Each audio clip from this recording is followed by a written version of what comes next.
అయిపోయినాయి, లోన్లు వచ్చేసినాయి, వాళ్ళకి అన్ని ఎన్ఓసీలు వచ్చినాయి గ్రామ పంచాయతీ కార్యాలయం నుంచి, లైటింగ్ ఉంది, నీళ్ళు వస్తూ ఉన్నాయి.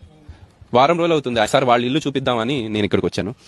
చాలా ఇబ్బందికర పరిస్థితులు, నిజంగా మాకు కూడా బాధ అనిపిస్తుంది మీతో మాట్లాడటానికి. ఏం చెప్పదలుచుకున్నారు? ఇది కరెక్ట్ కాదని చెప్తున్నాను నేను.